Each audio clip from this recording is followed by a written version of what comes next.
নমস্কাৰ অংগনবাদী কৰ্মী সহায়িকা আৰু মিনি কৰ্মী বান্ধৱীসকল মোৰ এই চেনেলৰ তৰফৰ পৰা ৭৮তম স্বাধীনতা দিৱসৰ বহুত আপোনালোকক শুভেচ্ছা জনোৱা হ'ল। অৱশেষত এই 15 আগষ্ট তাৰিখে কোনো ধৰণৰ দৰমহা বৃদ্ধিৰ খবৰ নাপায় অংগনবাদী কৰ্মী সহায়িকাই মুখ্য ভাৰতৰ প্ৰধানমন্ত্ৰী আৰু যি মহিলা শিশু কল্যাণ বিভাগৰ মন্ত্ৰী আছিলে অন্নপূৰ্ণা দেৱী তেখেতলৈ মুকলি চিঠি লিখিলে তেওঁলোকৰ 6টা দাবী উল্লেখ কৰি কি 6টা দাবী উল্লেখ কৰি এই চিঠিখন লিখিছে। আজিৰ ভিডিঅ'টোত মই সবিশেষ গোটেইখিনি দেখুৱাম। তো চেনেলত যদি নতুনকৈ আছে মোৰ চেনেলটো পোনপ্ৰথমে আপোনালোকে ছাবস্ক্ৰাইব কৰি ল'ব যাতে অংগনবাদী কৰ্মী সহায়িকাৰ দৰমহা বৃদ্ধিৰ খবৰ আপোনালোকে পোনপ্ৰথমে লাভ কৰিব পাৰে। তো গাইজ দেৰি নকৰি আজিৰ ভিডিঅ'টো আৰম্ভ কৰোঁ।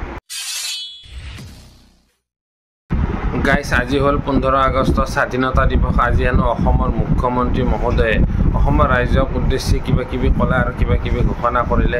এই অংগনবাদী কৰ্মী সহায়িকাসকলে বহু আশাৰে বাট চাই আছিলে তেওঁলোকৰ হেনো মাননীতি বৃদ্ধি কৰাৰ কথাই আজি স্বাধীনতা দিৱসৰ দিনা অসমৰ মুখ্যমন্ত্ৰী মহোদয়ে হেনো ঘোষণা কৰিব। বহুত আশাৰে বাট চাই আছিলে, কিন্তু মুখ্যমন্ত্ৰী মহোদয়ে কোনো ধৰণৰ এওঁলোকৰ দৰমহা বৃদ্ধিৰ ক্ষেত্ৰত কোনো ধৰণৰ এটা আলোচনা নকৰিলে বা একো কথাই নাপাতিলে। অৱশেষত তেওঁলোকো ভাগৰি পৰিছে। এতিয়া অংগনবাদী কৰ্মী সহায়িকাসকলৰ কোনো ৰাস্তা নোহোৱা হৈ পৰিছে। এতিয়া গাইজ হেনো এটা লেটেষ্ট খবৰ এটা শেহতীয়াকৈ আহিলে যে সদৌ ভাৰতবৰ্ষৰ যি অংগনবাদী কৰ্মী সহায়িকা আছে টোটেল আছে অসমকে ধৰি গোটেই ভাৰতবৰ্ষত 26 লাখ কৰ্মী সহায়িকা।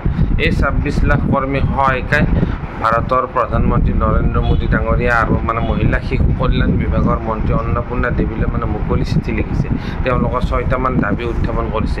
এই 1 নম্বৰতে তেওঁলোকে দাবী ৰাখিছে যে যি ICDSৰ যি বাজেট দাখিল কৰা হয় বছৰি, এই বাজেটৰ পৰিমাণ বহুত কম হৈছে, যাৰ ফলত এই কিছুমান সা সুবিধা কৰ্তন কৰা হৈছে অংগনবাদী কৰ্মী সহায়িকাসকলৰ।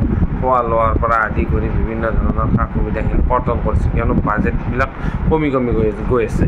সেই বাজেটটো অকণমান বৃদ্ধি কৰাৰ প্ৰথমে দাবী ৰাখিছে। আৰু লগতে যি চেণ্ট্ৰেলৰ কৰ্মচাৰীসকলৰ যি ফাইনেন্সৰ ডিপাৰ্টমেণ্টে উল্লেখ কৰিছিলে যে যি ৰিটায়াৰ্ড হ'লে গ্ৰেচুৱেটি যি প্ৰদান কৰাৰ কথা আছিলে বা মৃত্যু হ'লে কৰ্মৰত অংগনবাদী কৰ্মী সহায়িকা মৃত্যু হ'লে যি এটা 10 লাখ টকা বা 5 লাখ টকাৰ গ্ৰেচুৱেটি প্ৰদান কৰাৰ কথা আছিলে সেইটো উল্লেখ কৰিছে লগতে। আৰু লগতে তেওঁলোকক মিনিমাম চেলাৰী 26,000 টকাৰ পৰা আৰম্ভণি কৰিব দিছে। আৰু লগতে নিয়মীয়াকৰণৰ কথাটো এই 6টা যি দাবী আছে, এই যিখন পত্ৰ আছে চিঠি আছে, এই চিঠিখনত স্পষ্টকৈ উল্লেখ কৰিছে।